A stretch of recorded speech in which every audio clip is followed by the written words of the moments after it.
Hello everyone! This is Carol from Yes Pinoy Pro, ang nag-iisang Pinoy Pro na una from 2018. Nagsimula pa ng 2005, hindi 2024. At ang aming office ay nandito sa Alquiada.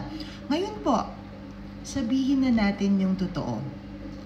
Maraming gumagaya, maraming naninira, at maraming nagagalit at alam ko yun. That's normal sa mga negosyong lumalaki ng paunti-unti.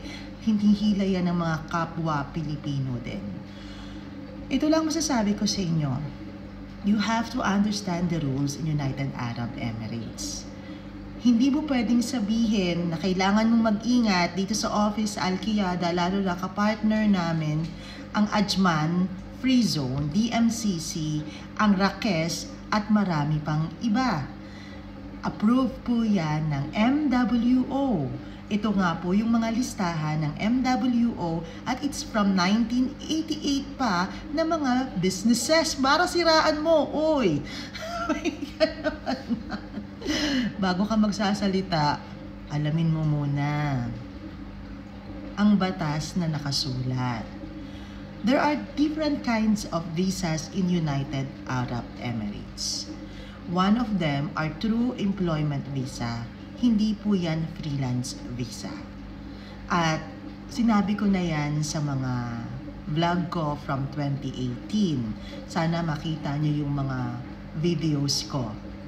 Makikita nyo ako sa TikTok, sa YouTube, at marami pang iba. But yes, employment visa is one of the best basta't meron kang employer. Yun ay kung kaya mo ang maliit na sahod.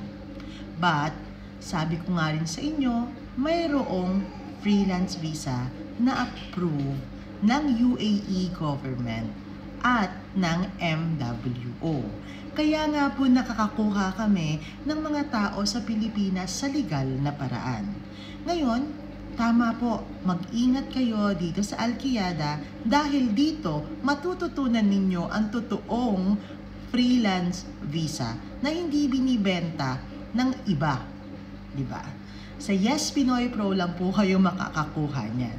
At sa mga naninira sa amin, keep it up. Sa mga nangkokopya, kayahin nyo lang po. Kasi hindi nyo po kayang siraan ng isang pamilya o ng isang family business.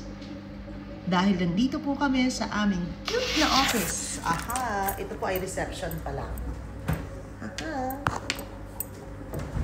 Andun pa yung ibang office namin, meeting room, at may seminar room pa kami. And you're welcome to come here in Yes Pinoy Pro, here in Alquiada Metro Station. Kung alam po ninyo ang aming office, you are always welcome to come here, lalo na sa mga seminar to understand better. Isa lang masasabi ko sa inyo, katulad din ng sinabi ko, if your visa is approved by the government, both of the government of the Philippines and United Arab Emirates, you should not be afraid. Kasi tama yung ginagawa ninyo. Always fight for the right thing that you do. Basta't huwag ka lang magsisinungaling, huwag ka lang mang-aapak, at huwag ka lang mangungopia ng pangalan. The original, Yes Pinoy Pro.